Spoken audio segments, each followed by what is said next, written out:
Hi, and welcome to my YouTube channel about cooking and the sciences behind it. My name is Lucas, and today I will be showing 3 different facts about food science. First, I will be demonstrating how cooking can get rid of bacteria in food, and the second thing we will review is how cooking reduces alcohol content in food to 0. And the third is about how cooking can affect and change states of that. Let's get started. So right now we are going to be studying how bacteria in food gets gotten rid of when in the cooking process. And right here we have all the ingredients for lemon chicken avocado. So we have our chicken. Some of it is already seasoned. I'm going to show you these two and season the other sides. We're also going to show you how to bread, and so this is flour, this is chicken. If you don't like handling with raw chicken with your hands, you can use something like this. And here's pepper, salt, lemon, butter. Here's some capers. You need olive oil and chicken broth.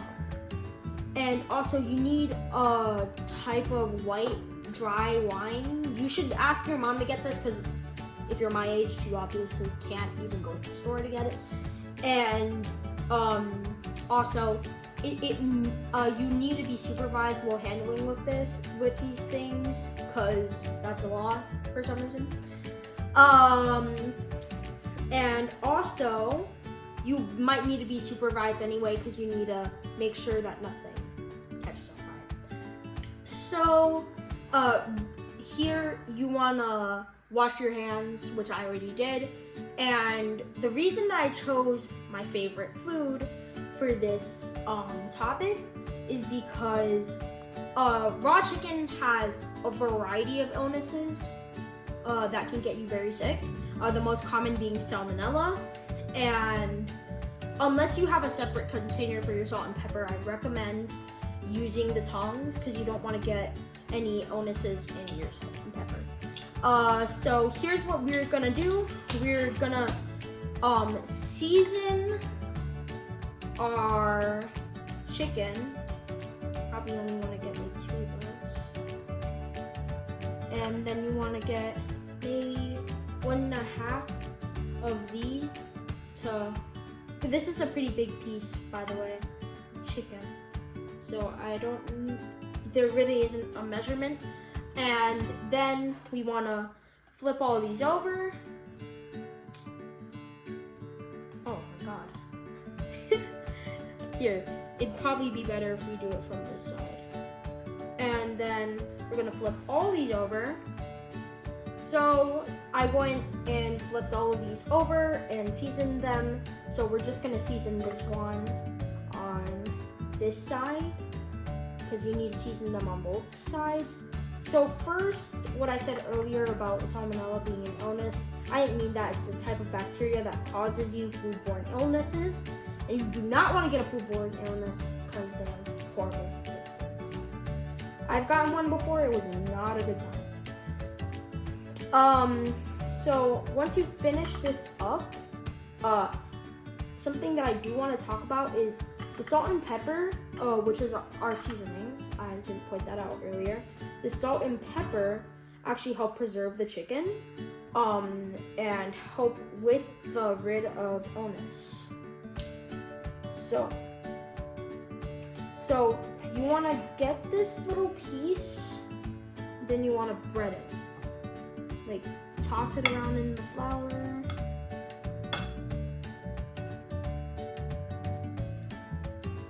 And make sure it all gets on there. So you might want to also like do that. And I'll just pick this up. Maybe do that again, just in case we missed any part. And we just want to do that twice.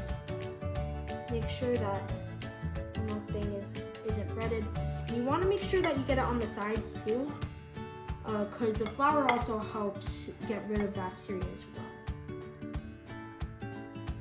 A lot of things help get rid of bacteria in the cooking process.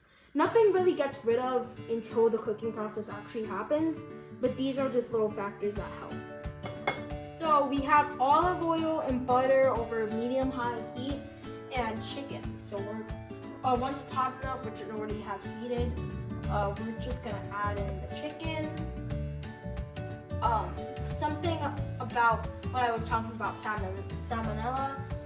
It's, as I said, it's a bacteria that's very bad, and something that you can do in this dish. The chicken cooks for an hour with the sauce, and most of the time we also have pasta with this. But a good way to check is with the food thermometer, checking if it goes up to 165 degrees, and other ways. Or also cutting the chicken as other ways, cutting the chicken while it's rested and seeing if there's no pink. So this chicken has been simmering for quite a while after we flipped it. This looks pretty good. I'm gonna put it on here first, and I'm gonna put that like that, and we're gonna. Which one is supposed to be option? It's the tiny one. All right. So we go with this. We test it. Oh, you have to press that button first. And if it starts beeping, it's at 165. So it's done. So let me real quick just turn this off. And get the rest of these on here because they were cooking for almost the same exact time. So I just added the chicken broth. And right now you actually would probably want to add the alcohol first because you want it to cook the longest. You don't want any alcohol in there, or at least be the second one to add. That was my bowl of alcohol, and then you want to add all the capers, right? Oh.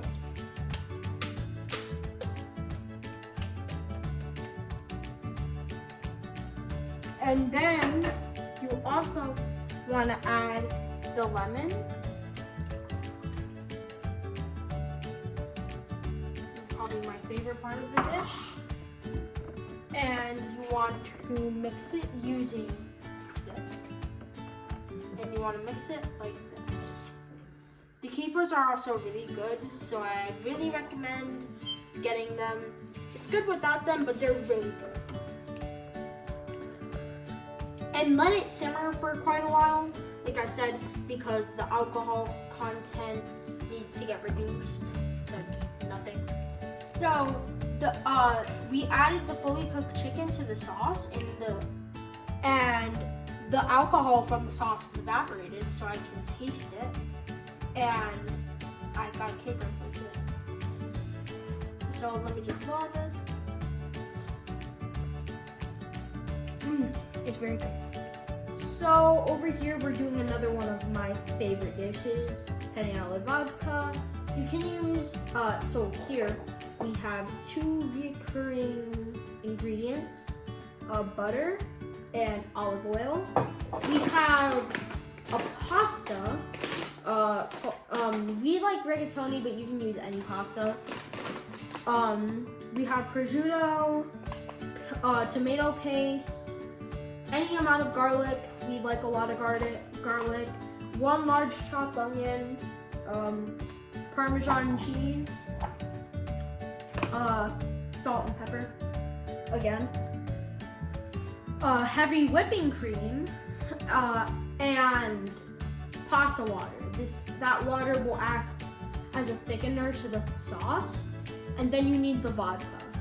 The vodka is the alcohol part, and we had alcohol in the last dish, but I couldn't find another way, so we just have two alcohol appearances. So this is vodka. It doesn't even taste good if you drink it normally, so we usually just use it for cooking, or at least that's what my mom told me.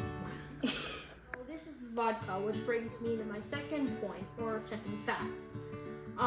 This is about how alcohol evaporates while cooking. There are many dishes that use alcohol for flavoring, like previously the lemon chicken piccata. I think personally the vodka smells bad, so I think it might taste bad. But when it's in the sauce and cooked down, it tastes really good. So we're gonna so this actually happens through a process called evaporation. Evaporation in alcohol and food happens when the alcohol boils for about an hour.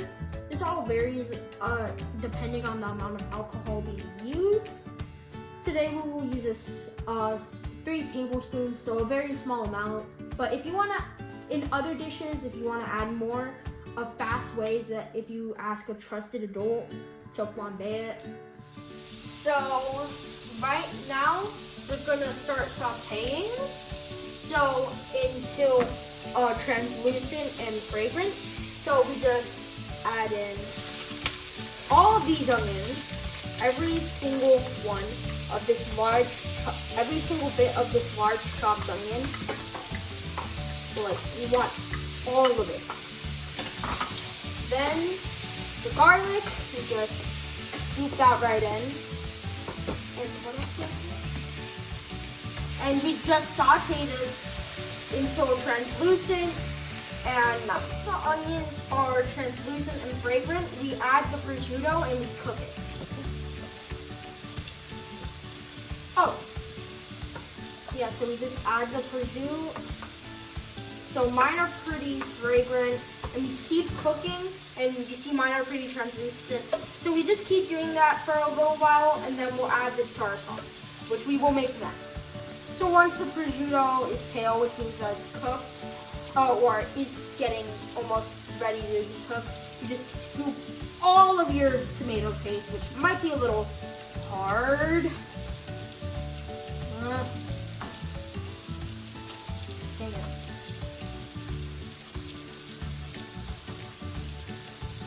And, oh my god.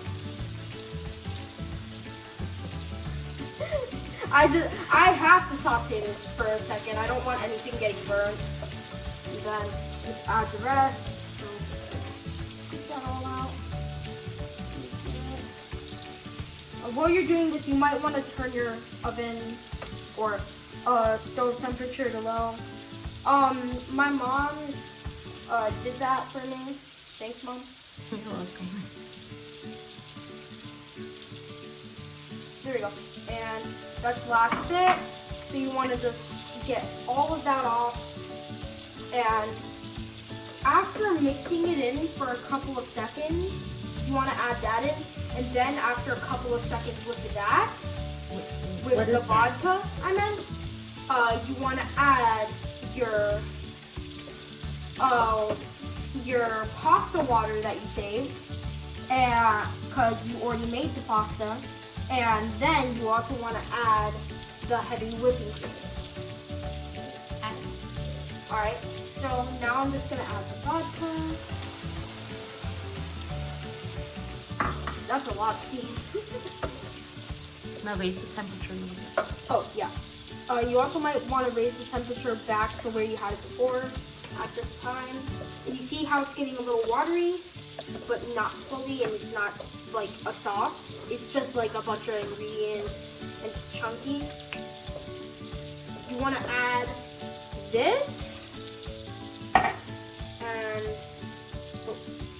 this at barely the same time. So like you don't have to wait between them, and then you just keep mixing for a while. So this has been boiling, simmering for about an hour. I can taste it now. And remember, never done with it.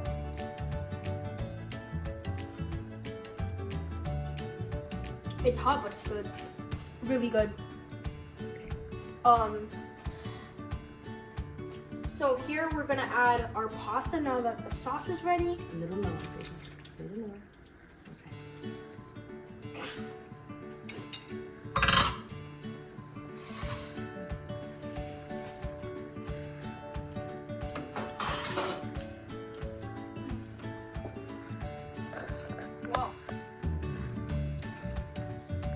So for our third and final scientific point about how cooking and heat can change liquids to solid, I have avocado toast with a scrambled egg.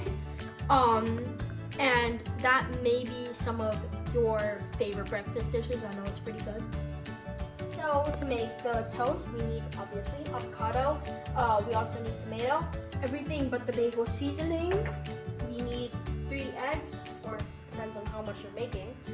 We need honey, balsamic glaze. These 2 aren't required, but I like to have them. We obviously need bread because toast. And did I leave anything out? No, just salt and pepper. And then, so we need to get these 3 eggs, and you just need to crack them into a bowl. Make sure that no shell gets in there, because the shell is very bad.